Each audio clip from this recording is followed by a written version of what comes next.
So I've got three people to on this panel tonight. I'm going to ask some questions of. I'm going to let them introduce themselves, and then we'll get into a little bit of a Q&A. Ask questions as we go along. Raise your hands. Don't be afraid. We're here to talk to you. Please, Morris. So good evening. My name is Morris Porter. I'm the VP of Sales with Alpha Software. I've worked in enterprise sales for a number of years. I'm not sure I'm quite the old war horse that Glenn is, but I did start off cold calling by knocking on doors and asking people for business. So I've been in a lot of high-tech companies. I've had 3 successful exits, companies that were little companies that grew and were sold. I tend, like Glenn, to enjoy working in startups. Alpha's a startup. I've been through every kind of sales training you can think of, and I'm looking forward to sharing some stories with you all as the evening goes on. Hi, my name's Stephen Viglione. I work for a company called Everbridge. We do critical communications software in the cloud. I've been in sales for, almost 20 years, 17, 18 years. I've worked for a lot of different types of companies, from small startups to to large companies. I actually seem to like the startup sort of environment. I like that evangelical type of a sale that you have to do when you're really going out there knocking on doors and no one knows who you are. It's just a lot of fun to try to take down the big guys, like I was talking about, and knock down the name everyone knows with the little companies. So very happy to be here and be able to share some of my experiences. So I'm Joe Duffin. I'm going to start off with the last conversation with Donovan before like this was a bar Yeah, that's the truth. So again, Joe Duffin. I'm the global business development exec for IBM's sports and entertainment practice. So we have a global reach, and I'm on an airplane every week. For the last 20 years, I've actually been part of IBM Global Services in the consulting business, primarily handling some of the large investment firms like Fidelity Investments, State Street Corporation, New York Stock Exchange, that sort of stuff. Fairly large companies most of my career, except for a short period with Midas Capital, which was a smaller firm. But I believe that particularly in the large sales we do, and a lot of the venues that we have to approach and talk about it today, I believe in a very disciplined approach. So we'll talk about it, we'll talk about some methodologies, we'll talk about some things that salespeople have to be able to do. And particularly the first one is you got to know your industry. So we'll go from there. Great, thanks. That's a good start off. We've got a team of people who I think combined between the 4 of us up here, we've done over $1 billion in revenue personally. So maybe we were lucky. You never can tell. There's some of that. But we're going to try and share some of our experience with you. So I thought a good way to approach this would be just to move through the funnel, right? Like how do you find big opportunities? Let me put this the right way. How do you penetrate large accounts? Because large opportunities typically exist in large accounts. And not always, but we're going to think about this in the context of penetrating large accounts and getting to the point where you actually have a large opportunity. So the first question I wanted to put out to the panel here is, just imagine, you've got a fresh territory, some named accounts, you got some big whales out there you want to penetrate. Maybe you've got some relationships, but you're really starting kind of cold. How do you start out from the beginning to penetrate a large account and look for big opportunities? Mars. So I'll tell you, I'm sure everyone here has good high-tech stories, LinkedIn, social selling, all that stuff. I'm going to tell you a good old-fashioned story that is actually true. When I was working as a sales rep, I worked for a company called Metroplex, and we sold wireless information to trading desks. So if you ever saw The Wolf of Wall Street or Boiler Room, those were the customers that I sold to. So people that wore sport coats that cost more than the car I was driving. One of my named accounts was when I got hired by the CEO, he said, I know you've got great sales experience, I'm excited about you, but I want you to win back Chase Manhattan. You've got to win back Chase Manhattan. If you do nothing else in this job, I want you to win it back. Well, I won a ton of business. I had a great first year there. Broke through my number like in my second quarter. They took me right off ramp and just put me on standard quota. But I couldn't get into Chase. And no matter what I did, we had lost the account. We had actually owned it, and it was a win back. And I found out, and again, this is before the internet was really big. This was before LinkedIn, before Facebook. The decision maker was a guy by the name of Keith. And Keith had an affinity for lattes. And so what I used to do was I would stop by and I'd get a latte at whatever coffee shop was on Park Avenue where the building was every week when I was in New York, because my territory was in New York City. I'd drop the latte off and ask to see him. He wouldn't see me. They'd take the latte back to him. And I did this for a year and a half. I must have spent, half my commission on darn lattes. And you know something? You talk in sales about something called a compelling event. Do people know what a compelling event is? Well, I happened to stop by with my latte, my weekly, mission of mercy with my latte, asked for the guy, and I expected just to be ushered out. And they said, oh, hang on a second. He came out and he said, look, your competitor made a big mistake. They screwed something up. You got a one-time opportunity to win this. And he said, you got to come in with your best price, all the things that prospects tell you. And let me tell you, I couldn't get that proposal out fast enough. Really, really worked hard to win that business. And in the end, we did win the business, and they remained our customer until we sold the business and exited. And I asked him at one point, once I got to know him, I said, why did you, what changed for you? It was a year and a half. He said, if you were going to work that hard to win my business, then I felt comfortable putting my business in your hands. So that's an old school story, but I think it still holds true today. That's a great story, Morris. Thank you. So I'm going to talk a little bit more about sort of the process that you go through when you want to penetrate large accounts. And I'm a new team lead, so I have a ton of salespeople reporting to me. And the one thing I'm trying to work with them on is mapping your territory out. So you get a fresh new territory, and I talk to a lot of other reps who don't really do this and don't know what are my top 25 accounts that I'm going to go after, who are all the players in each account, what other competitive products are they using. And another big one that actually helps me win a lot of business is what complementary products are they using that can help me win business, right? I look for partners that they may be using, or it helps me understand where the budget may be. Are they spending money in this specific area, or are they not? Because if they don't have some of our complementary products in there, I know that, hey, I may be wasting my time here. It may not be something that the company's focused on. And it's amazing how many really seasoned sales reps you can ask them, right, who's the right guy in this department at one of your top 10 or 15 accounts, and they don't know who the right guy is. Whether or not you're talking to them or not, but actually having a plan, and then you can start dropping off the lattes once you know who the right guys are. So that's something I think that gets missed, and it can definitely help. And those are the people that you're going to be cold calling and calling into. So I think good territory account planning is extremely important. And if you get brought into a new territory, some guys just want to go right in and start calling without really having a plan on how they're going to attack it. So Stephen, before we move on to Joe, I just want to amplify one aspect of this, because when you're going after major accounts, you're going to spend a tremendous amount of energy on those opportunities and in those accounts.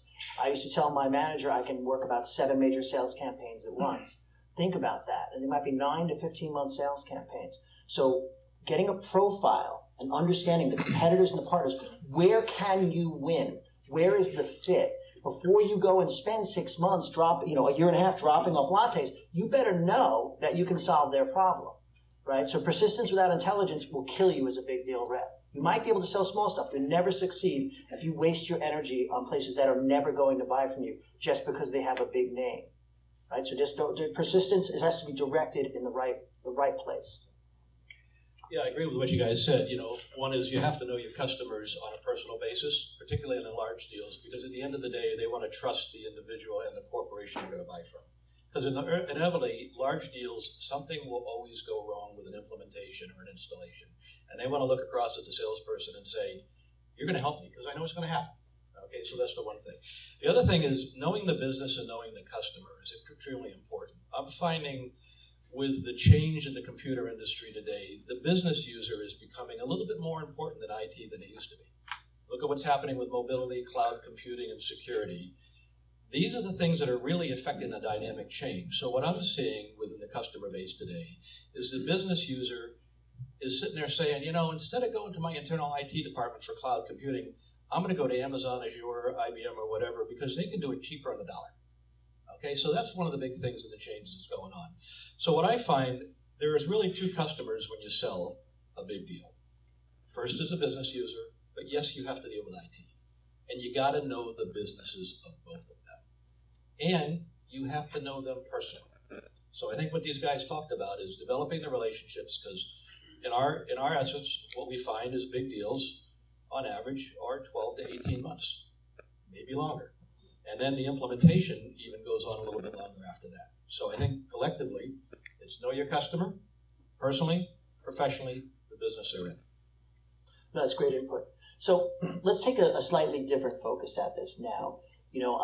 One of the great developments in sales thinking and sales methodology over the past 5-10 years, which I've really enjoyed, is trying to make the term sales process a dirty word. At least it is for me. What I like to do is think about the buying journey. I think about how the buyer buys, not my desire to sell to them, not the silly process my company has imposed on me. Yes, I'll play whatever game they need to give them the answers they need and make it fit into their funnel. I want to know how my clients buy. Large companies are idiosyncratic. They have a culture, a history, a legacy of the way they operate. How decisions get made are often driven by the personalities of senior leadership. You have to kind of pull together an understanding of the buying journey that you'll be going through with a given account. And you can get at this a lot of ways. One of the ways that I think is really helpful to do this is to look at what your buying committee looks like. Who are the stakeholders in an organization who are going to be driving your process, right? So understanding both the formal and the informal kind of the team who's going to be buying from you is crucial. Again, when you're doing big deals, you're not selling to 1 or 2 people, right? You might have, I've had transactions I've done where there's been 20, 25 people who had very strong input on how the deal was going, on whether they did business with me or not. Many of them were what I call negative gates. They could say no, but not say yes. The yes means nothing, right? So by the way, little note for you. Don't try to close people whose yes means nothing. Neutralize that people can only say no. Right? Don't try to get a yes from people whose yes isn't helpful. But what I wanted to put at you was, we've all been through strategic selling training, all kinds of different methodologies. How do you figure out how the client buys and what that buying committee looks like? Because by the way, they don't publish it for you. They don't say, oh, here's all the people involved in this decision when you walk through the door. So ours. So that's a great question, Glenn. A couple of things I do is I talk to the people involved. Usually when I do a deal, I'll have a whiteboard in my office and I'll actually draw almost like a play. You go to a play, there's a beginning, there's the play, there's the middle, there's the end, and there's the epilogue. Well, I usually draw out who the players are. Generally I'll have at least one coach in a deal. Can you tell us what a coach is? Some people might know what you mean by that. Sure, yeah, that's fair. So a coach is generally somebody that may or may not be a decision maker, but they are somebody that's in favor of you winning the deal. An example being, in that Chase story I didn't talk about, there was a guy there that had loved our service, and he was a floor trader. He had no impact decision, but he was able to give me intelligence into this is what's happening, this is what they're doing, this is how the process is. Here are the sacred cows in the company. There were just certain practices that no matter how good you weren't going to get past. That's great. That's great, Mars. Stephen. Yeah, the players. I think that the biggest thing about the buying process is really important. And I basically just use a spreadsheet instead of the whiteboard about who the players are and also what's their sales process going forward. So when you get buy-in from someone like your coach, you want to try to understand the buying. Why? I always ask them, walk me backwards from the order. If we win your business, what has to happen? Who needs to say yes? And so Steve, you'll actually ask them that question? Yeah. If we have an order, when could it happen? Say it's 6 months from now. All right, what has to happen? Walk me backwards from that. It's an easier way for them to think about, as opposed to thinking who's the next approval they have to get. Let's say we get the final deal at the end, but what has to happen on those steps along the way that can get me to that final signed contract, right? Walk backwards from that. But finding out who the people who can say no, I think Glenn brings up a very good point, and I think we've all lost deals like that where you feel like you got the right coach, you've got the right sponsors who want to say yes, who want to move forward, and then you've got this guy comes out of the blue who isn't going to say yes for you, but they are the ones who's going to stop the deal. And I just have to offer one minor correction. Sometimes it's a gal, Steve. It could be a gal. Exactly. That's very true. It could be a guy or a gal. But I mean, just walking through that as just like a play, walking backwards from the touchdown to how we're going to get there is really work for me to kind of keep everything organized and how you get to that end game and that clue. Before we move on to Joe, I want to augment one thing you said there. Remember, so if you sell to a number of companies and you're successful and you do several big transactions, these big transactions that your coach or your sponsor may do, they may do one of them every 3 years. They may not know exactly how to get their project approved, right? Asking this question up front, I call pulling. I like to qualify early. I like to pull objections forward. I like to understand what I'm getting to early on. This is just a great question to ask to see. It doesn't matter the size of the transaction. Like, say you wanted to do this $10 million investment. who would actually have to get involved? What does that look like? Another thing I'll ask is, have there been other projects like this done in the company? Right? What does that look like? Who was involved? Who drove it? Those kind of things. It's really great insight. You know, one comment I would make. Mostly your competition is generally it's not happening. Not that there's a specific competitor. I mean, your story was pretty interesting, but in the reading that I've done, in my experiences, people just don't go forward. It's not so much that they choose a competitor like your experience, but it's inertia. The no decision. Yeah. The no decision is your biggest nothing, enemy. Do not, what, That's our number one competitor. Yeah, Yeah, ours no, too. the most Do important. nothing, or do it yourself. Do nothing, I think, is the biggest competitor. Right. So here's one of the things that I do to qualify every deal. So in my business, I basically run my entrepreneurs like they're my salespeople, and they do a forecast for me every week. And on every deal, I ask, what's the do nothing cost? What's the impact? Right. What's the impact if you do nothing? What's the impact if you do nothing? And if it's not that high, they're probably going to do nothing. So by the way, we can create. You talked about the compelling event, and I'm going to let Joe jump in on this because I'm sure he's got some things to say about it. But it's a great point to bring up. Well, Steve started with this, and Glenn, you picked up on it. When I look at sales folks and I kind of gauge myself, one of the most important thing about a salesperson is the ability to listen. And people tend to forget that many times. You feel you have to go in, sell your offering, show you that you know what's going on, be the social person and that sort of stuff. But the best way to find out how someone is going to buy is to ask questions and close your mouth. Okay, and that process is really important because what is the business drivers? What are the IT issues?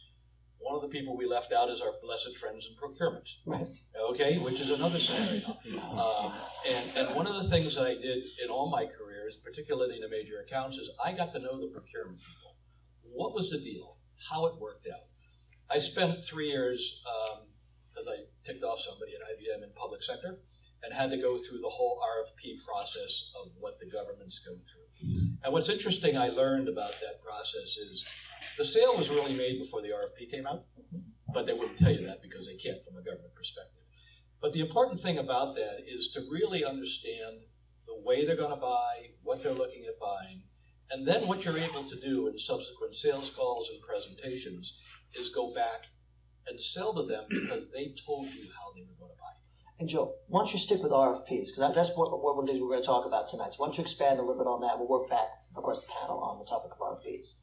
Well, there's two kinds. There's the commercial RFPs, which I think are a little bit more upfront because, they do work with the vendors and really you go through the sales process before the RFP ever comes out.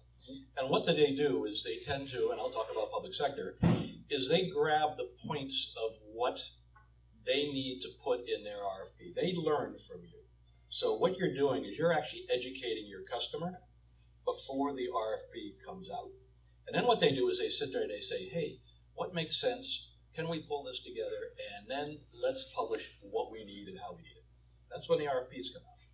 Now, in public sector, what's interesting is I won a $14 million deal at one of the states that never got awarded because, the unions decided it was an anti-union situation, which was never brought out, okay? So that goes back to my lack of not asking a proper question of what is the influence from the unions in this particular state because we're looking at moving some jobs and that kind of stuff. But it also gets to my point about the stakes. When the stakes go up on big transactions like this, there's all these exogenous factors. You should have asked the question, sure. But I mean, maybe you guys aren't really thinking about the unions are doing. By the way, I lost a deal at Fairpoint Communications because of that same thing, a really big joint venture opportunity because of union opposition to what we're trying to do. Yeah, so I think the biggest thing from the sales perspective is, we talk about getting to know the customer, that sort of. But really, what I find, and particularly I'm a little biased because I've been in the consulting business for the last 20 plus years, is when a customer has an issue, you have to get it out of them in order to be able to come back with the solution. So when you go into a sales call, don't talk 70% of the time. Ask questions 40% of the time, and then keep your mouth shut and listen. Steve, RFPs. Yeah, I sell specifically to the financial services vertical, so a lot of my larger deals go through RFP processes. And if you're not in before the RFP comes out, you're dead. You're just getting blind RFPs from people you're going to lose. The most success we have is we write the RFPs for them, right? We have templated RFPs that we can go. So if you have a great relationship with the business owner, find out it's going to go to RFP, You make their lives easier by saying, here's our RFP template. They can pull their questions right from there. It's obviously going to increase the chance you win in the deal because you're writing it. So you're writing it in your favor. We get RFPs all the time, and you read them, and you know exactly who they're written by. They're written by one of the competitors. We have a canned response we'll send, or we'll just no bid them. You know what I mean? And it's hard, especially me being new to management. I'm going to be more in the decision making of telling people that we're not going to respond. As a sales rep, you always want to try to have your foot in the game. You're trying to close deals. You're trying to hit your numbers. It's hard to walk away from some of those because you know they're going to be awarding it. But if you're not involved early on, you get a very, very, very small chance of winning. And for a company like Everbridge, we sell into the healthcare verticals. We sell into the state and local government. We have an RFP team that answers these. They're running 10 to 20 a week they're going through. So it's very hard to get yours in the queue, right, to get them done. And sometimes I had to do it myself. But if you're not writing them and you're not involved early on with the right people, you have no chance of winning them. So it's especially for small companies, and if there's a lot of entrepreneurs in the room, you can kind of get happy ears when you receive those RFPs, and you're going to waste a lot of time bidding on them. And to be honest, you pretty much have no shot because it was written for a competitor. So. Yeah, I think I'm going to take a page out of Glenn's book and just talk real quickly about an RFP that we did refuse that was, painful. I happen to be a car enthusiast, so anything automotive, I'm all over it. We got an RFP. We got contacted by BMW at this company I was at. It's a small company, would have been a great deal for us, and they requested our input in putting the RFP together. So I said, great, happy to help. When can we come to New Jersey and meet with you? And they said, we'll get you on the calendar. We'll have you come. Well, weeks go by. We don't get the invite. And I go to and I was the sales VP at the time. So I go to the sales rep. What's happening with BMW? Yeah, we're getting a meeting together. We finally, no meeting materialized. I called up and asked them. I said, what's going on? Oh, we're going to issue the RFP soon, and we would like your input, blah, blah, blah, blah, blah. And I just, like Steve just talked about, you knew it wasn't going to go anywhere. So like his group, we have a templated response that says, look, we have a consultative sales process. Customers find value in the sales process. Your process doesn't allow for that consultation. So, we're going to respectfully step away from the RFP process, but we welcome you to re-engage if things change. And we sent that out. The sales rep was apoplectic, thought I was, the Antichrist, and I was on his, didn't talk to me for a couple of weeks. No Christmas card. No, coal in the stocking. We get a call a couple months later, or maybe 6 months later. I knew this was coming. And we talked to them and say, hey, how's it going? What's going on? They said, look, we went through the RFP process and it was a no-buy. Nobody bought anything. Can we re-engage? And I had the sales rep literally go through, just like we've talked about in some of the other conversations, what's the process look like? Start the journey with the end in mind. What is it? What does a victory look like? How do we get there? What do you need? Who else is in the deal? And we got full disclosure, and we won the business. It wasn't an easy win. I'm minimizing a lot of it just for the purposes of the story, but we won the business. But it was because we had this intestinal fortitude to stand up for ourselves and say, no, we're not gonna play that game. Yeah, the company I'm with now, we do win ones just like that. When we say no, and then within a few months, it'll come back around. If you trust you have good products, and they'll come back around and they'll want to do business with you. It happens to us at Everbridge all the time, where we're a big enough company now, we can sort of say no to them, and one of the competitors will either win it and then fail, or they'll see that the competitors can't do the job, and it'll all come back around, which is great. Then you're in a great position, right? And of course, the sales rep came back and said, I told you we could have won this thing. So I want to add a couple of comments to this. This is crucial. So let's step back. We assume everybody knows what an RFP is and how big company procurement works. And some of you might be entrepreneurs that are still trying to figure this out. So large companies have formal buying processes that are implemented that if the managers and people who buy stuff don't buy them, they'll get fired. Right? They have to buy in a certain way. And I actually know a CIO, I won't mention the name, of a large insurance company who was fired because he violated his company's procurement policy. It's not like he was taking payments under the table, but it was discovered that he wasn't running a transparent and fair process. And he was let go because of it. It's a very serious offense these days. And the reason the companies do this is because they want to get the best result. They want to prevent people like us from gaming it. Yeah? They don't want people like us, like Joe, the listener, right? He might be doing a little more than listening in the meeting.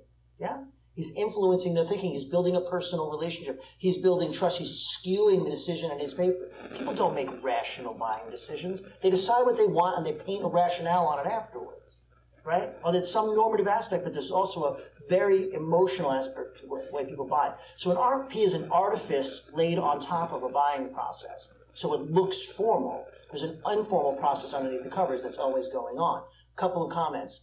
I created two approaches to when I get a cold RFP. Because I'm not a person that thinks walking away from a cold RFP is a good idea. I actually think it's an opportunity to get some visibility. Now, if I'm working for a company that's top 5 in the segment where you would expect a response to the RFP from me, I might give a response that's non-responsive. My cover letter might be, the way you've shaped these requirements doesn't really suit the business problem in the way we look at it. Here's how we look at it. Here's a budgetary estimate, and we're refusing to answer it in this format, but here's our approach. What does this do? Well, guess what? I'm playing their process back against them. Because they've created this whole formal process, everybody's got to go through it. Well, somehow or another, some person who's maybe not really that close to it, this ends up on their desk. What are these guys?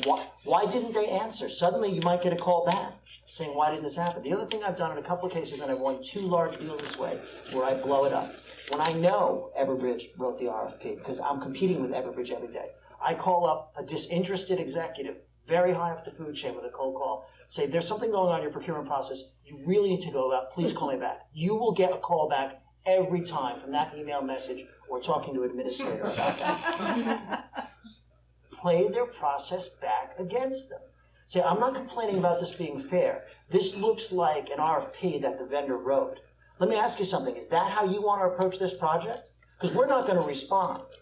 Because we're not going to win. We're not going to waste our time. And it's going to cost me 120 hours of effort to do this response for something that's a competitor. So is this what you were looking to do? If so, great, I'll go on. But I think you might want to know that. By the way, that's confrontational sales technique. That's not, necessarily being the good guy and the friend. They might not even like me after that. But I've won 2 multi-million-dollar transactions where I blew the deal up. And then with a competitor, everybody who was then flacking for the competitor, they flocked to my side because nobody wanted to have that tar baby on their fingers. Oh yeah, that was just suddenly, they're all happy to see me. Right? It's amazing the way organizations, most people are followers, they're not leaders. Right? They're going path, the reason they're doing that is path of least resistance. Okay, they're not out to get you. They don't care about you. They're just trying to do what's easy and lower the risk and make it doable for them. Play that back against them. Think about organizational dynamics. The other thing I want to point out is, you see the kind of way I'm thinking about this? I'm thinking about their organization, their process, their structure, and how I can use that to my advantage. You've got to be, I say big deals are basically like playing 3-dimensional chess with half the board hidden from view. You've got to be a strategic thinker. And if you're playing checkers, you're never going to win because there's guys like me playing chess against you. Okay? So Glenn, bring up an interesting point that you brought up is the fact of creativity. It's interesting when you receive an RFP, it's easy to say, can you do this? And you say yes. No, you don't say yes. You get more creative about it. When I had to do most of the RFPs for the public sector, we found that was a perfect time to also sell and be more creative about how they go about doing it. Many times, if they're not that educated in putting the RFPs together, they're going to ask certain basic questions, fulfill what they need. But that gives an opportunity to do 2 things. One is be very creative. Be very creative with the graphics, the language, the way it's addressed. You legally address the questions, but then you are allowed to expound a little bit further. The other thing is, if you decide you could win, make sure you do a great job in the RFP, because if you don't win, but you win, if you lose well, you do establish credibility inside that organization that says, hey, gee, they did a pretty good job, but yeah, we kind of went this way. But it opens up some other conversations that for the next deals, the other opportunities that they may create. You've created that then relationships that we talked about earlier in the cycle to be able to go back and say, hey, we do other things too that are pretty cool and affect that next process. So it's really, I think, be creative. And just don't answer the questions with a yes, no, or however the thing is worded. That's a great point. More to say. Just one comment on what Glenn was talking about calling that executive high end. He makes it seem like it's so easy to do.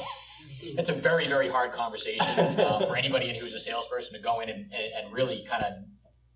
I've heard someone talking about Glenn smashing through glass ceilings, and he's someone who does that. It's very hard. I mean, it's a hard, and I've been in sales a long time. It's a hard call to make, and it's a hard call sort of be that in your face, but as Glenn talked about, it definitely can't work for you. Well, and the worst case, what's the worst thing that's going to happen there, right? That's one thing to think about. The worst case is the guy's going to say, yeah, you're right. And then at least you're not wasting time on it anymore. it's not worked for me 20 times. It's only worked twice. Oh, The other times you got out of the deal, I wasn't right? going to win the deal anyway. I know bid the thing. Doesn't matter. Move on, next. I got no time for you, right? But 2 of them, and that's $4 million of revenue I took the commission home on that I never would have had otherwise.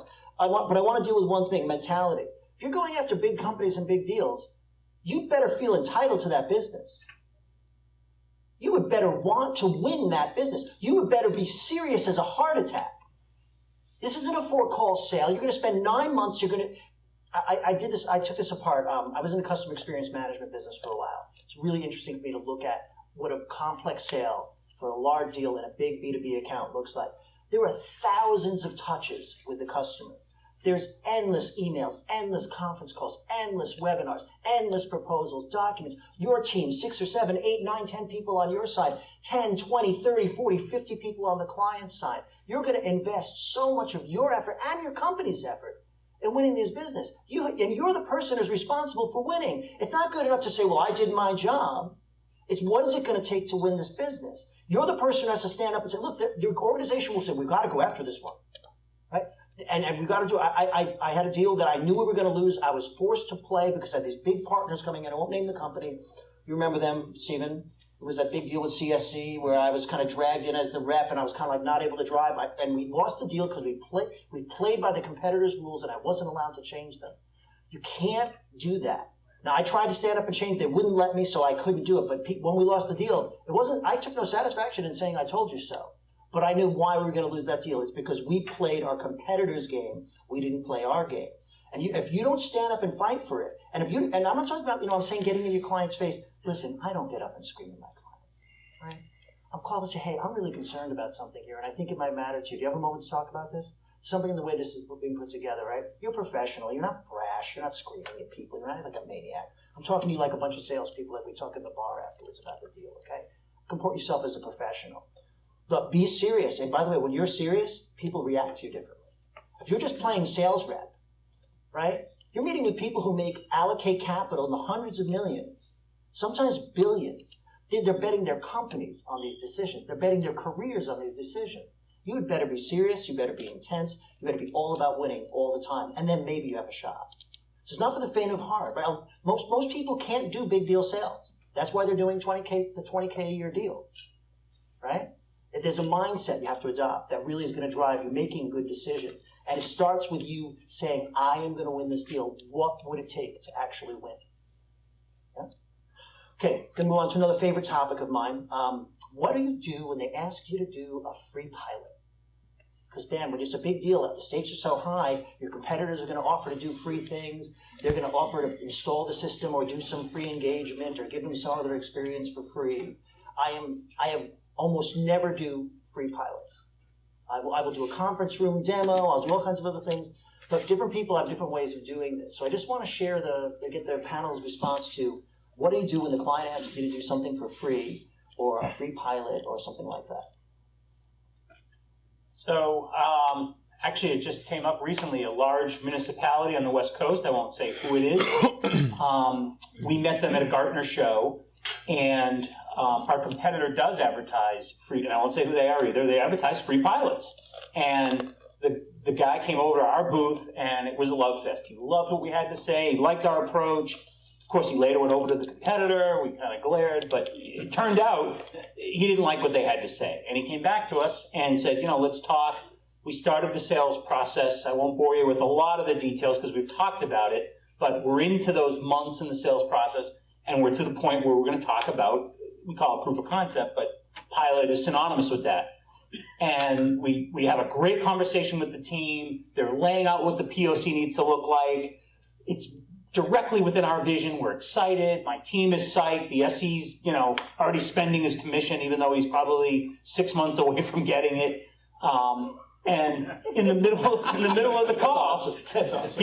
and that's part of it is being ambitious enough to say, you know what, I got this one. I'm going to buy a Rolex. I'm going to buy a new car. I'm going to take a trip. And towards the end of the call, I say to my decision maker, look, we need to talk about the budget for this so we can get rolling. And he gets kind of uncharacteristically quiet, kind of looks at me funny and says, yeah, let's take that one offline, Morris. So I say, oh boy, okay. And basically, I talked to him the next day. I said, what's going on? He says, you promised me a free pilot, a free proof of concept.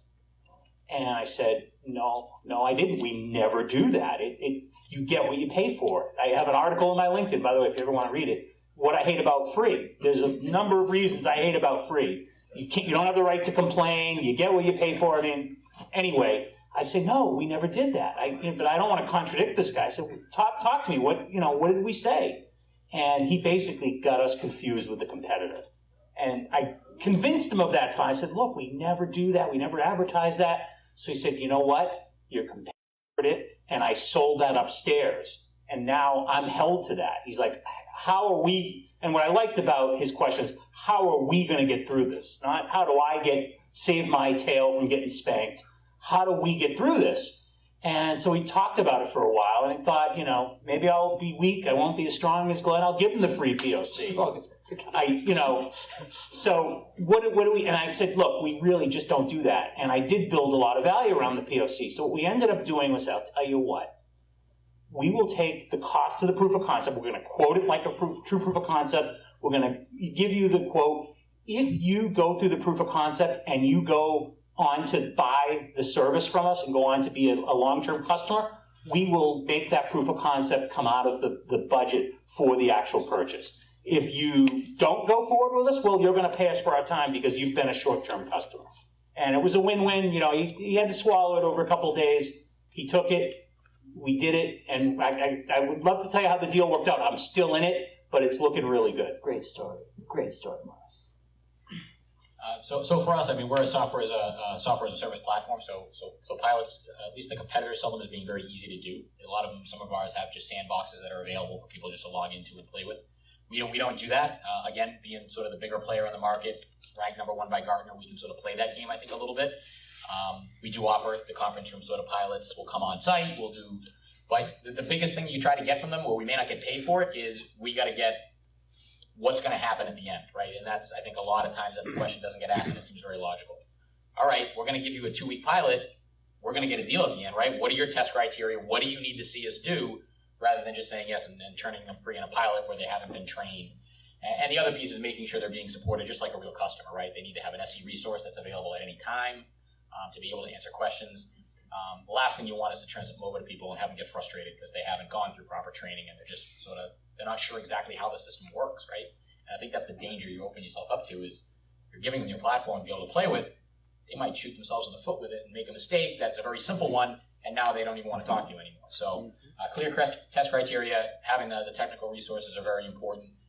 But having that, if we do this, then we're getting the deal, right? That sort of commitment from them. When you may not get a PO or paid for it, as a SaaS vendor, it's a little easier when it's sort of a huge, enterprise-wide installed software. That's a totally different type of a POC. Before we go to George, so both of you turned those into closing conversations. Exactly.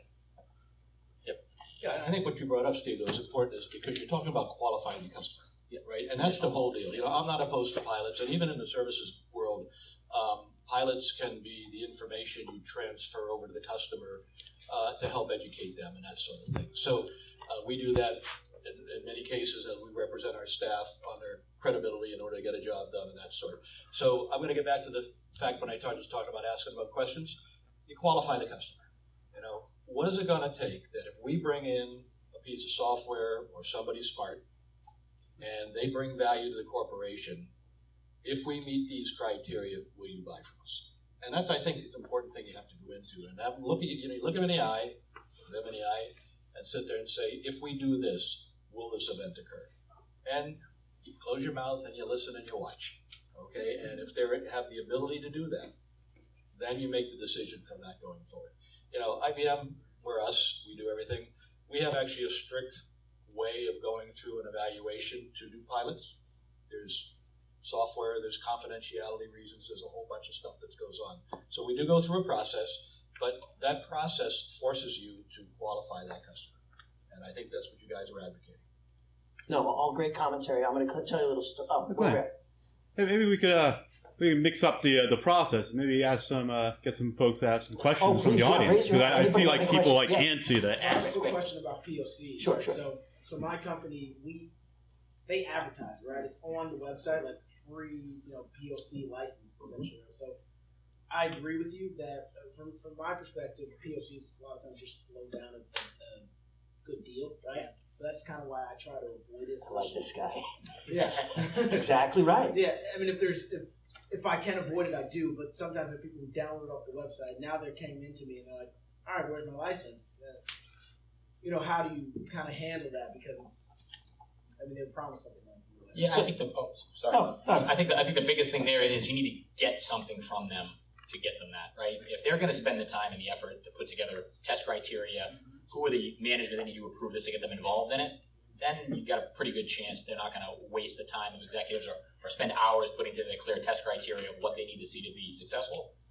And you're probably in pretty good shape. So I think that's probably the biggest thing is it's a give to get kind of a thing, right? You've got to give me something before we're going to open this up to you. It's not just, otherwise it should be download and they never have to talk to you and they can just play with it. So. You also might want to look at getting them to sign some things every once in a while. Like some of the things we come up with is like confidentiality agreements or proof of concept agreements and that kind of stuff. And at the end of the day, could the legal department actually walk away from it? Yes. But to have someone put their name on a piece of paper to say, if I do something, then something could occur, makes them stop and think a little bit. And again, I'm going back to qualification again. And if they start shaking their hands and get a little nervous, then you have to sit there and say, are they real or not? Okay, and so what we have found is we have certain documents that we could put on the thing that are pilot agreements, and depending on how you write them and how you put them forward, you can sit there and say, is this a real customer prospect or not? I was going to say, and I've done this before, sometimes to the CEO's chagrin, but so be it. If you think they're a real customer, were they a really good prospect? Did you think they were going to buy? All right, so just an example of one that just recently happened. Mm-hmm. It was two guys that were kind of lower level that they downloaded it from the website, I think they're a big enough company. I think they could buy it, but I know I needed to get higher. They were telling me we can sign POs. So one thing, like Steve said, you can bar to say, I will give you the proof of concept if you will give me access to these people, the give-get. But the other thing I've done, and again, sometimes it works, sometimes it doesn't, is tell you what, why don't we just sign the agreement now and get you up and running, and I will give you 13 months for the price of 12. So your sandbox time is built into the beginning of the contract. The first month is free. You've already signed, they've committed, and that's something you can go to your management team and say, look, they want this proof of concept, but they've signed, to go forward. Easy. That's financial selling. We're almost there. That's a great advice. Do you want to ask more about that? No, I think that's good. I just one additional comment on that, and I think it's something that you recognize is and something that actually hasn't been brought up that I wanted to bring up tonight, is that the most valuable resource you have is your time, so you just want to make sure that you're not wasting your time with these people. And I don't think salespeople think about that enough. You get stuck in these sales cycles, and you think you're going to be getting revenue out of people, but for me, my sales career changed when I recognized that even more, that if I'm going to be spending time, I want to spend time on the right deals. But that's the only resource that we have is the amount of time. You're wasting time with people that aren't going to buy. It's the time you're not cold calling that next guy that will buy, right? So. And other questions, comments, please. Hi. Hi. So similar to a lot of you up there, I started pretty recently my career at another large corporation, Oracle. And so when you call into people, I was working enterprise top 20 companies. So when you call in, typically you get two answers, either hi, or you're the 20th person to call from Oracle today. Right. And a lot of you said that you moved into startups, and that's also what I did. But how do you break into enterprise companies? And you talked about getting to know your customers when you're calling, they have no idea who you are, so you don't have that, or step in the door like you did. Right, you don't have a calling card. So there's a lot of ways to answer your question. Let's just break it down, make a really specific example so it can be good for us all to talk about here. So you're working for a monster enterprise software company. There's all this noise going on around you. You've been given these aggressive goals, this big client list. You're supposed to generate meetings.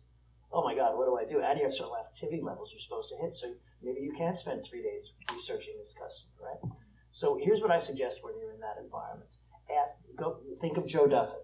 Ask questions. Seek to learn. Say, be different. Don't have a pitch. Call up and say, listen, I know you've probably gotten a lot of calls from Oracle today. I'm the one who wants to hear what's going on in this area of your business, and if you have something you're looking to do, if you have a problem you're trying to solve.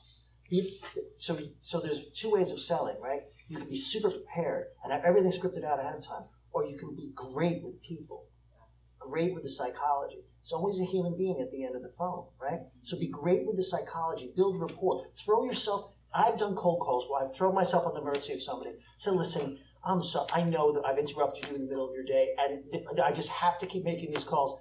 But listen, do you do this? Is this a problem that you have? Could you at least tell me if this is something? Like, could you just help me? Like, be vulnerable and available, and kind of like, don't be afraid. Don't be trying to be so cool. Yeah. Right? Be different. Don't be the slick person. Be the real person. It's very hard for people to avoid realness. So it's a little distraction, but it's a really important thing to do when you're prospecting, right? Don't get into your script. Don't be a machine. Don't just treat them like a number. It's not a numbers game. It looks like a numbers game after the fact. It's a people game. It's a people game. Yeah, I've heard, the saying that I like the best is you can't get punched in the face with a dog. But, what would you say to people from startups calling bigger companies that don't build any Well, Glenn and I went through that a little bit in our past life, working for a small software company for a while that didn't know us. You got to look at a multi-way approach. First of all, the most important thing is networking, and not the online stuff, but simply the networking. Trade shows, conferences, you got to be a part of those, okay? And every business in this world shows up in Vegas at least once a year nowadays, okay? So you have to do the networking, the personal thing, which is really important. And there's a process that if you meet people, you're able to get a link, talk to people, tell them you got some ideas, concept, talk to them, that sort of stuff. The second thing is what I'm finding in large corporate accounts is that the most important people, you're either blocked by a voicemail or a secretary. So actually getting to them is very, very, very difficult. So if there's ever a way to get to their email addresses, or sometimes there is, one of the things that's important, and I've talked to some people about this earlier, is my biggest complaint about the world of emails and that sort of stuff is most people don't understand how to write the English language. And I think the most important message has to be put together in a 5-sentence paragraph in an email that says, these are the compelling things that we have. Could we set up some time to talk? Because people ultimately do read the emails, but you have to make sure it doesn't look like spam. Okay, so there's some creativity to that. What I found is, depending on what market it is, you have to figure out how to get those face-to-faces, and that is with the networking, the conferences, and that sort of thing. And that's the way it has to start. Getting past the secretary, getting past the voicemail is nearly impossible. Certainly with the LinkedIn process, you might be able to use some of those things again, but that's beginning to get a little bit overburdensome too nowadays. So the biggest thing is the network and the personal network. You know someone who knows somebody at this account. That's the way it has to go for a while, and until you start meeting those people and then get friends and friends. And what I found is a lot of times my customers would introduce me to other customers who they happen to know. Oh, you need to talk to this guy, okay? So you got to build that core base of the people you're calling on that trust you, that can like you, and understand that you're going to bring value to their part of the business, and then you use them to go from there. I've been fortunate enough, I've been in the Boston area since 1984, so I know a lot of people, okay, particularly around financial services, so I have that process. When I moved up from Connecticut, I didn't know anybody. So you had to go through that getting in the door, and even if it means a business partner. Now, I don't know what you do or whatever, but we find many times that working with business partners or business associates who happens to know somebody can also help with that thing. Because at the end of the day, everything we do, guys, even though we work for big corporations, boils down to a personal business. Okay? I mean, just to be blunt, some of the customers I work with are the largest sports venues in the world, but they buy from Joe. They don't buy from IBM. Because Joe's the one who has to help it make it work at the end of the day. So I hope that helps, but that's kind of sales 101. And specifically for a startup, we'll get to trying to penetrate large accounts, what you said. So what you have to do is, if you can get through on email, and you can, we should talk about this afterwards. This is what I help companies do in my business. I'll give you pointers outside of this. But the core of it is you've got to have a really sharp, great idea that's relevant to them, that you're communicating via voicemail, and via email and via every other way you're trying to get to them, including their admin, including people who know them. Because it's not enough to say, what's your name? Jackie wants to talk to you. I know her from such and such. This person's got 200 emails. They have no, like, Jackie wants to talk to you about doing X, Y, Z for you. And knowing that's a fit for them ahead of time, having enough respect to go after people who you understand why you're going to help them. Make it that 5-sentence, that paragraph email that you were talking about, that's really concise and to the point and is well written and really makes sense. You've got to be compelling. It's the only way to rise above the fray. The good news is most reps suck at it. So Glenn makes a great point. Most emails you get, people who get emails from salespeople, they're usually really bad. Like, I want to talk to you about this, as opposed to, here's how we've helped this company, improve their bottom line by X, Y, and Z. Is that important to you? That's where your messaging has to be. You have to grab, how am I going to help that person that I'm targeting, not how am I going to sell you something, right? How am I going to help you do your job? How am I going to help your company? How am I going to help you make you look good? That's very, very important, and I think it's stuff that, and salespeople have been doing a long time. You get stuck in a rut of not doing that the right way. It happens a lot, and it's always good to bounce things off other salespeople, folks like Glenn, or people that you worked with in the past, or more senior people. Hey, how does this email look to you? Would you respond to it? Folks in other industries, just that's really where you have to sell that value, especially with a startup when they don't know. You're not Oracle calling now. You're some company they've never heard of, but here's how we help another company in your market do X, Y, and Z. Does it make sense for a conversation? And you got to be focused. You got to know who you're targeting, right? It's better to be targeting a small list of people with the right message rather than just starting carpet bombing people with tons of emails, right? great. I just had a comment on this because Please. it's something I've been working on really actively with my people over the last 3 to 6 months. So we're not a startup, we're a medium-sized company, but I'm rebuilding a business here where our name brand is not necessarily well known. We have found that targeted messaging to a specific person, even at the CEO level, is getting us a response. Yep. But the difference is being persistent. So there's a couple of great podcasts about this. Judy Garmaze does a really good one, and she's published a book about follow-up. So to your point about the lattes, right? It was 18 months of lattes, and that's when you broke in. You have to keep trying, and you have to keep being persistent. So our average on getting to a C level and getting a response is 8 touches.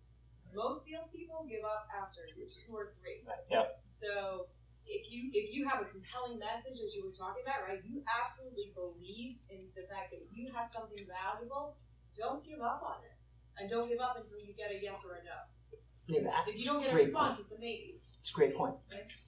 Yeah, John Barrow's blog is another great guy. He's a local Boston guy. He does some great stuff around these sort of campaigns and how you want to write emails. That's another one you can go check out if you haven't already. He's all over LinkedIn. He's really good.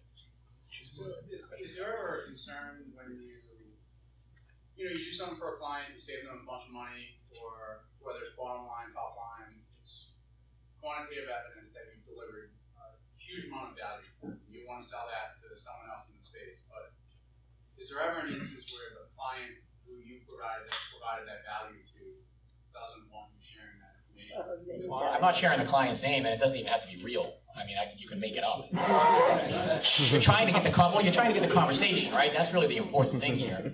If you believe your product can do X, Y, Z, especially in a startup, you may not have any good clients who can talk about it.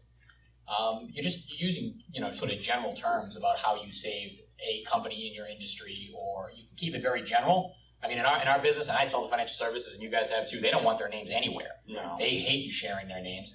In an email, never. Verbally, I'll mention them from time to time, but you can always deny it. There's a big difference between what you can say and what you can put in writing. Yep, exactly. And you can say it and say, oops, I'm sorry, I'm not supposed to do that. Okay, please don't tell anybody I shared this with you. Or you can get general. We always talk about, we provide the service to 4 of the top 5 investment banks. We're not allowed to use any of their names, but you can go find out who they are. It's pretty easy. Another large asset manager who has X number of billions or $1 trillion in assets, just like you. Okay, they know who it is. Oh, sorry. We have one more question. Time for one Sure, more. this is what we're here for. Well, I have a question regarding the tragic tale you opened up with, right? I mean, when you're stealing the lunch of the more established competitor, there are 2 things they can do. They can say, hey, the market's not worth it, have my lunch. Or they drop their price to a point where you couldn't stay in business to serve it. Was it such a bad thing that you lost that job? And what would you have done if you dropped the price to what the competitor dropped the price to? I certainly missed the $350,000 commission check. Yeah, that was a bad day. Okay. I would imagine, yeah. So you're asking a really general kind of question that's hard to answer, right? This is an economic decision. So let me turn it around a little bit. What did I do wrong? I listened to my supporters, not my detractors in that account. When I did my forensic analysis, I got too dialed into the people who were telling me yes and didn't get paranoid enough. Second, when you do big account sales, you must look at the macro factors. I had another transaction I was doing with Equifax in Q3 and Q4 of 2008. I remember those days. Guess what? Credit checks into Equifax dropped by 40% in September of 2008. So I had a $2 million transaction going along, and suddenly the economy went down the tubes. I mean, we were in contracts. I was committed forecast. I hadn't spent the money, but I was like, woohoo, that's a six-figure commission check for me, right? I was like, yeah, baby, yeah. And suddenly they stopped returning my calls. And I got committed, and you know what, the economy, and you know what? So now I sat back afterwards. By the way, I had a transaction going on with Chrysler. Same thing happened at that time. So I had $3+ million in committed forecast go, and my job. As a result of that, the question is, could I have known that? The answer is yes. The answer is yes. I should have been better at managing risk. I should have thought about this. I should have asked much harder questions. I should have understood it. And there's actually some signals early on I kind of missed about it. So you got to hold yourself responsible as the rep. I'm responsible for everything, right? If it goes wrong, I lose. I need to know why. So I took the learning from that. It was great looking for a job in January 2009. That was a lot of fun. Yeah, I think the one thing you can turn around in a situation like that is that if the competitor is going to drop their price 40, 50, or 60%, so especially if they're an incumbent, and this happened to my company recently where an incumbent dropped their price 75% to match us to keep the business. So, but if they're making money at 75% less, what have they been doing for the last 3 years? They've basically been screwing you for the last 3 years. You know what I mean? They've been charging you way too much for something that they can deliver at a much lower price, and you're not going to get it right away, but they'll come back around at some point. So, Mark, I thought we had until 8:30, so I've been timing myself wrong here. How much more time do we have? We're like 2 more questions, and you're willing to stick around for a little bit, right? Yeah, of course. We're willing to hang and take questions from people afterwards. Okay. So I want to get one really important point that I wanted to cover generally, and I promise we'll take your question afterwards. Okay. And if not, I'll take it personally afterwards, and all of us will. Okay. I want to talk about the executive selling and executive meetings. When you're doing big transactions, selling to executives is a crucial part of what you do. My philosophy is I want to meet with the executives early and at the end. They won't meet with you early, I don't have a real deal. Wow. So their office actually closes. That's the issue. So how do you sell to executives? Understand their strategy, understand their responsibility, talk to them about their strategic and operational and financial issues in their business. Talk to them like a peer. If you come in like a salesperson pitching products, features and functions, and silly benefit statements your marketing team gave you, it's going to be a very short meeting, and they're going to not want to meet with you again. Comments, let's really quick on comments. No, you made a good point. We talked about, getting the first sales call and that kind of stuff.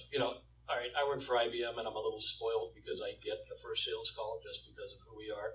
But there's a pressure on us from the sales team because you got to be good on that first call. And they're thinking, oh, you're from IBM, so you better be good. And, I've seen people blow it. All right, so when you do get that meeting, earlier I talked about questions and discipline and that sort of stuff. To Glenn's point, the most important meeting is the first one. Because that's where they're going to make a decision right up front. Am I going to play with you or not? So, yeah, I'm spoiled. But that's you as a person, not necessarily you as a company, I think. I think a lot of times people buy from people, right? So, But it is. But I'm saying that first meeting has got to be key. You have to you have to understand the issues. You got to understand what's going in. You got to rehearse what you're going to ask. You got to rehearse what you're going to say. You got to research what you're going in for. Every client's a little bit different. And the world today is we're competing with a lot more salespeople than we did years ago. The venue of sales has changed dramatically, and so has the IT industry. So preparation, understanding, due diligence, that's what gets you then the second or third call. So quick comments on executive selling. And I will say on top of that, one thing that Glenn mentioned earlier is you own the call. A lot of the calls I make are with technical salespeople backing me up. Business development reps might have created the meeting. I'll usually have a couple of people with me to either to answer the technical questions that I'm too stupid to answer or to make me look better than I am. But the thing is, when those people are talking, you don't put your feet up on the desk and check your email on your iPhone. You own the meeting. If that sales engineer says something that's going in the wrong direction, you politely say, hey, that's great, Glenn. Let me tell you one more thing that I've run into with my clients, and you bring it around, because at the end of the day, you own the call. Not if you lose the deal and say, oh, the sales engineer killed it. Well, he might have lost his commission, but you lost yours too. And if it's a $300,000 commission, it's not going to feel good. Please, sir. Yeah, go. Please say your name. Daniel. Stand up, Stephen. Yes, so to put it out there, we're looking for enterprise senior account executives right now, so I wanted to make sure I put that out there. And what's your company? So we specialize in employee advocacy for social media. And what's the name of the company? Gagline. So, quick question, what's your take on putting pricing on the website? If you're for it, if you're against it, and why? Okay, let's do a rapid fire. I like putting pricing up front. If my number scares you, I'm in the wrong meeting. Yeah, I don't like having pricing on the website. I do talk about it very early, at least generally in a range. The stuff that I sell can be pay-as-you-go type of a product, all the way up to sort of we're the premier player in the market. So you want to be able to, as I talked about, your time is your most valuable asset. You don't want to be wasting time with someone who doesn't have the budget. So early on, here's the rough range you're looking at. See if it makes sense to continue from there. I like to bring it up early. Morris, and then we'll wrap up with Joe. So I'm sort of a hybrid of these two guys. I like starting at, but I don't, when my top enterprise package, the price is never there. I want to talk to somebody. I'm not throwing that number out to just anybody. No, we don't do pricing because every engagement is slightly different. Right, you're selling a So consulting we're in the product. consulting side, it can go from 0 to a whole bunch. No, and by the way, sometimes when you're getting that question, it's because they're trying to actually build budget. So I have this thing called a budgetary estimate where I'll give them a price range, and then I will secretly tell them that's not really my best number. We'll work on this. I'll go high because I don't have to come down. I'm trying to manage the clock here. So Mark, I will go until you tell us we have to stop. We got more questions. Sure. Go. Have you ever used clients' own data to get business? So for example, sometimes, like let's say you are in a league of tier 1, tier 2 vendors, and you are not an incumbent. And sometimes when you get a sales call, you tell your client, hey, you know what, if you share a specific piece of data, I'm going to come back to you and present my findings, and whatever I present to you, I'll contractually be responsible to deliver that number to you. Do you want to listen to me? And therefore, these are some of the things that I have done for other people. I'll show you from your data. So I'm going to give you 2 quick points in that. I've done that actually selling neural networking to do predictive models to drive up direct marketing response rates, right? Where you use it in several other contexts, right? But to get that, you add predictive analytics to do better targeting for direct response. But here's the problem. You're thinking ROI sells the deal. ROI justifies the deal somebody wants to do. Being data-driven is a way of justifying what you want to do. It supports the decision. It doesn't drive the decision. Companies do not, listen, executives don't make decisions by having a stack of ROI reports on their desk and going, well, this one has 19.3%, I'll do this. It's not how it works. They go, I want to do this project and give me the right ROI so it makes sense. Yeah? Now, I'm being a little hyperbolic, but yeah? So change your thinking, build the relationship, then move to the data. Yeah? Go, please. So I think one of the themes tonight was being relevant with your customers, being good listeners, and tailoring your message, and that's probably more important now than ever, especially with large enterprise deals. How do you guys, maybe you can go down the road, how do you guys ensure that your sales professionals or you yourselves have access to relevant information so that you can put together a relevant, tailored presentation? We'll start with Joe and go this way. Well, working for our company, we do have a lot of online education, so we do have a formal education process and that kind of stuff. I think also because we're venturing into the business that I'm in now, we do a lot of research. Case in point, I'm working with NASCAR, and I'm not a NASCAR fan, but I actually watched a couple of NASCAR races the other day just to get a little bit more educated on it. So you got to do that sort of thing. When I was in financial services, I actually took all the classes to become a broker. I'm not a broker, but you know something? I didn't lose any money in 2009. So what I did was I went to the industry classes and became that. So looking to be relevant and understand, yeah, you got to research. Stephen, 30 seconds or less. Yeah, no, my company does a great job with that. We're considered sort of thought leaders in the space, so we do a lot of webinars and white papers and things like that that are completely outside of what I'm mentioning our product and what we can do to help them. It's more making them better at their job, so that's something that you try to get the reps to do that, whether it's research materials that our companies have put together or you're finding white papers out there that you know is going to help them do their job better, it keeps you top of mind and makes you really relevant as a company, and you're not always selling them. You're trying to make them better at their job, and I think that's worked for me, and it's worked really well for Everbridge as far as being that sort of thought leader in the space. I think just that's a good one. Two quick hits on top of that these guys haven't said already. Number one, our company invests in working with the analysts, Gartner, Forrester, so we do our homework relative to our industries that we're serving. You know, what are the people in financial services doing today? What are the people in legal services doing today? The other thing that we do is we read the periodicals related. If I've got a sales rep who's selling into the legal space, well, they want to sound like a lawyer, look like a lawyer. Get the legal periodical so you can have some expertise and talk turkey with the people beyond your deal when you're on the phone to have that front talk. I'm just trying to manage the clock. I don't want to regroup. One more question, then we wrap? The guy over there? Yeah. I was just going to say, one of the tips is I did not know a lot about the insurance business, so I just called them and they said, can I buy you lunch? Can you tell me how you make and save money in claims? Just go talk to people. You do research, you do kind of stuff, but a lot of times you just take a lot of say, tell me about your business. A lot of you'd be surprised how many people. One more quick one there? Yeah. Ran into an interesting situation of a competitor gave a prospect of ours pricing that was 2x of ours. And then what they said to them is they said, whatever we would come back with, my company, we'll beat them by 10%, even though we were half of what they were offering. How would you manage that? I would say price is a function of value, and I wouldn't spend a lot of time on that conversation. I talk more about solving their problems, and then at the end, talk about a value equation. 10%. You're gonna. It depends on what you're doing. If your product is differentiated, you're gonna make a decision for a lower quality product because 10%, and then you're gonna discount. What does that say about the other company? And then you're gonna discount. Then you're gonna discount more than 50% to get my business. Get the hell out of it. Go back to selling cars. If he's selling on price, there's a credibility issue right there. So. Next. You got to be kidding me. You got to be kidding me, right? That's what you say to the buyers. Like, what kind of clown car of nonsense is this that this person is riding in? In absence of value, price becomes paramount. No, but you can be that. By the way, be hyperbolic sometimes. Yeah. Be emotional. People relate to emotion. Don't be so girls to be like, what? That sounds wacky to me. My exact response was, well, if we're $100 or $1,000, they're just going to be 10% less than that. They're trying to take advantage of you. Isn't that messed up? Right? She's got all bent in shape. She's like, that's wrong. Yeah, you want to do business people like that? Yeah. Any other questions here, or should we wrap up?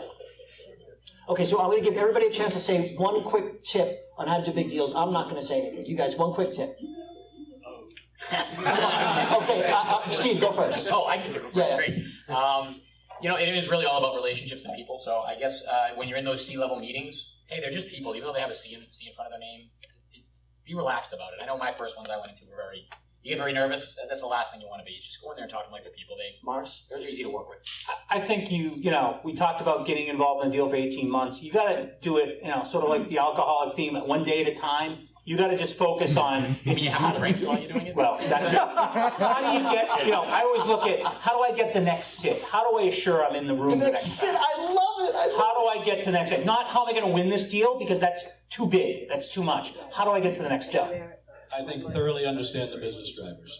That's really, I think, where we come from, is understanding those business drivers, because at the end of the day, that will tell them whether or not they're going to be able to move forward. I guess I would have said, walk in like you already won the deal. Thanks. Great talking to you.